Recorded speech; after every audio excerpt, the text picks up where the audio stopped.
ಪವಿತ್ರ ಗೌಡ ದರ್ಶನ್ ಅವರ ಸಂಗಾತಿ ಪವಿತ್ರ ಗೌಡ ಅವರನ್ನ ಆರ್ ನಗರ ಠಾಣಾ ಪೊಲೀಸರು ವಶಕ್ಕೆ ಪಡೆದಿದ್ದಾರೆ ಅನ್ನುವಂಥ ಮಾಹಿತಿ ಕೂಡ ಲಭ್ಯವಾಗ್ತಾ ಇದೆ. ರೇಣುಕಾ ಕೊಲೆ ಪ್ರಕರಣದಲ್ಲಿ ಪವಿತ್ರ ಗೌಡ ವಶಕ್ಕೆ ಈ ಒಂದು ಪ್ರಕರಣವನ್ನ ನೋಡ್ತಾ ಇದ್ರೆ ಈಗ ಹೊಸ ತಿರುವನ್ನ ಪಡೆದುಕೊಳ್ಳಲಾಗ್ತಾ ಇದೆ. ದರ್ಶನ್ ಗೆಳತಿ ಪವಿತ್ರ ಈಗ ಆರ್ ನಗರ ಪೊಲೀಸರು ವಶಕ್ಕೆ ಪಡೆದಿದ್ದಾರೆ. ಪವಿತ್ರ ಗೌಡ ವಿರುದ್ಧ ಯಾವ ಕೇಸ್ ಆಗ್ತಾರೆ, ಏನೆಲ್ಲ ಕೇಸ್ಗಳಾಗತ್ತೆ ಅದೆಲ್ಲವನ್ನೂ ಕೂಡ ಕಾದು ನೋಡಬೇಕಾಗಿದೆ. ಈ ಒಂದು ಪ್ರಕರಣಕ್ಕೆ ಸಂಬಂಧಪಟ್ಟಂತೆ ಕೊಲೆ ಪ್ರಕರಣದಲ್ಲಿ ಈಗ ಪವಿತ್ರ ಗೌಡ ಅವರನ್ನ ಪೊಲೀಸರು ವಶಕ್ಕೆ ಪಡೆದಿದ್ದಾರೆ ಅನ್ನುವಂಥ ಮಾಹಿತಿ ಲಭ್ಯವಾಗ್ತಾ ಇದೆ. ಎರಡು ದೃಶ್ಯಗಳನ್ನ ತೋರಿಸ್ತಾ ಇದೀವಿ. ಒಂದ್ ಕಡೆಗೆ ದರ್ಶನ್ ಅವರನ್ನ ಪೊಲೀಸರು ವಶಕ್ಕೆ ಪಡೆದಿರೋದು, ಅದರ ಜೊತೆಗೆ ಆರ್ ನಗರ ಪೊಲೀಸರಿಗೆ ಪವಿತ್ರ ಗೌಡರನ್ನ ಅರೆಸ್ಟ್ ಮಾಡಿದ್ದಾರೆ. ಶನಿವಾರ ಡ್ಯೂಟಿಗೆ ಹೋದ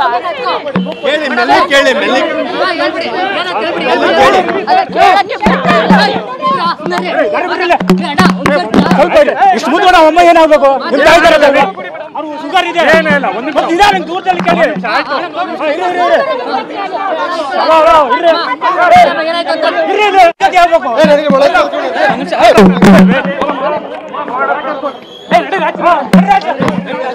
ಅಮ್ಮ ಏನ್ಗತಿ ಆಗ್ಬೇಕು ಶುಗರ್ ಇದೆ ಅವ್ರಿಗೆ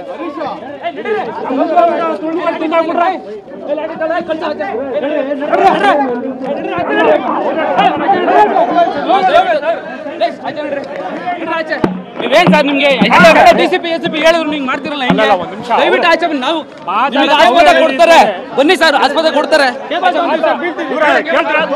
ಅಮ್ಮ ಏನ್ ಗತಿ ತಾಯ್ತಾರತ್ತಾನೆ ಅಷ್ಟು ಮುದ್ದೆ ನೊಣ ಮುದ್ದೆ ಅಮ್ಮ ಏನ್ ಗತಿ ಹೋಗ್ಬೇಕು. ಈಗ ಕಾಮಾಕ್ಷಿಪಾಳ್ಯ ಪೊಲೀಸ್ ಠಾಣೆಯಿಂದ ಮುಂಭಾಗದಿಂದ ಬರ್ತಾ ಇರುವಂಥ ದೃಶ್ಯ. ಒಂದು ಕಡೆಗೆ ಈಗ ದರ್ಶನ್ ಅವರನ್ನು ಅರೆಸ್ಟ್ ಮಾಡಿದರೆ, ಮತ್ತೊಂದು ಕಡೆಗೆ ಪವಿತ್ರ ಗೌಡ ಅವರನ್ನು ಕೂಡ ಈಗಾಗಲೇ ಆರ್ ನಗರ ಪೊಲೀಸರು ಬಂಧನ ಮಾಡಿದ್ದಾರೆ. ಇದರ ಜೊತೆಗೆ ಈಗ ಮೃತ ರೇಣುಕಾ ಸ್ವಾಮಿ ಅವರ ಕುಟುಂಬ ಕೂಡ ಗೋಳಾಡ್ತಾ ಇದೆ, ಸಹಜವಾಗಿ ಹೊಟ್ಟೆ ಉರಿತಾ ಇದೆ ಅವರಿಗೆ. ಈ ಒಂದು ಪ್ರಕರಣಕ್ಕೆ ಸಂಬಂಧಪಟ್ಟಂತೆ ಕೊಲೆನೇ ಮಾಡಿಬಿಟ್ರಲ್ಲ ಇವ್ರುಗಳು ಅನ್ನುವಂಥದ್ದು ಅವರ ನೇರವಾದಂಥ ಆರೋಪ. ಒಟ್ಟಿನಲ್ಲಿ ಯಾವುದೇ ತಾಯಿಗಾದರೂ ಕೂಡ ಹೊಟ್ಟೆಯವರೈತೆ ನೋಡಿ ದೃಶ್ಯದಲ್ಲಿ ಯಾವ ರೀತಿ ಅವ್ರು ಗೋಳಾಡ್ತಾ ಇದ್ದಾರೆ. ಪಾಪ ತನ್ನ ಮಗನ್ನ ಕಳ್ಕೊಂಡ್ಬಿಟ್ಟಿದ್ದಾರೆ, ಯಾರೋ 3-4 ಜನ ಗುಂಡಾಗಳು ಈ ರೀತಿ ಅಂತ ಮಾಡಿದ್ರ ಅನ್ನುವಂಥ ಆರೋಪವನ್ನು ಅವರು ಈಗ ಹೊರಿಸ್ತಾ ಇದ್ದಾರೆ. ಯಾಕೆಂದರೆ ಸಹಜವಾಗಿ ಒಂದು ತಾಯಿಯ ಹೊಟ್ಟೆವರಿ ಯಾರಿಗಾದರೂ ಕೂಡ ನೋವು ತರುವಂಥದ್ದು. ಇವ್ರದ್ದೇ ಯಾವುದೋ ಒಂದು ವಿಚಾರಕ್ಕೆ ಸಂಬಂಧಪಟ್ಟಂತೆ ಕರೆದು ಬೈದಾಡುವ ಜೊತೆಗೆ ಈಗ ಅವ್ರನ್ನ ಕೊಲೆನೇ ಮಾಡಿಬಿಟ್ರು ಅನ್ನುವಂಥ ಆರೋಪ ಕೂಡ ಕೇಳಿಬರ್ತಾ ಇದೆ. ಒಟ್ಟಿನಲ್ಲಿ ಈಗ ಅರೆಸ್ಟ್ ಆಗಿದ್ದಾರೆ ನಟ ದರ್ಶನನ್ನು ಒಂದು ಕಡೆ ಮೈಸೂರಿನಲ್ಲಿ ಅರೆಸ್ಟ್ ಮಾಡಿದರೆ, ಈಗ ಆತನ ಸಂಗಾತಿ ಪವಿತ್ರ ಗೌಡ ಅಂತೆ ಪವಿತ್ರ ಗೌಡನ್ನು ಕೂಡ ಈಗ ಪೊಲೀಸರು ವಶಕ್ಕೆ ಪಡೆದಿದ್ದಾರೆ. ನೋಡಿದರೆ ಕಾರಲ್ಲಿ ಅವರನ್ನು ಕೂರಿಸ್ಕೊಂಡು ಈಗ ಹೋಗ್ತಾ ಇರುವಂಥ ದೃಶ್ಯಗಳನ್ನು ಕೂಡ ನೋಡ್ತಾ ಇದ್ದಾರೆ. ಒಟ್ಟಿನಲ್ಲಿ ಇವತ್ತು ಪ್ರಕರಣಕ್ಕೆ ಸಂಬಂಧಪಟ್ಟಂತೆ ಸಹಜವಾಗಿ ಇನ್ನಷ್ಟು ಅಪ್ಡೇಟ್ಸ್ಗಳು ಬರ್ತಾ ಇದೆ. ರಾಜ್ಯದಲ್ಲಿ ಅತಿ ದೊಡ್ಡ ಸಂಚಲನ ಸೃಷ್ಟಿ ಮಾಡಿರುವಂಥ ಪ್ರಕರಣ ಇದು. ಆತನ ಸಂಗಾತಿಗೆ ಕೆಲವೊಂದಿಷ್ಟು ಮೆಸೇಜ್ಗಳನ್ನು ಹಾಕಿದ್ದಾರೆ ರೇಣುಕಾ ಸ್ವಾಮಿ ಅನ್ನುವಂಥ ವಿಚಾರಕ್ಕೋಸ್ಕರ ಸಾಮಾಜಿಕ ಜಾಲತಾಣದಲ್ಲಿ ಹಾಕಿದ್ರು, ನೇರವಾಗಿ ಹಾಕಿದ್ರು ಬೇರೆ ವಿಚಾರ.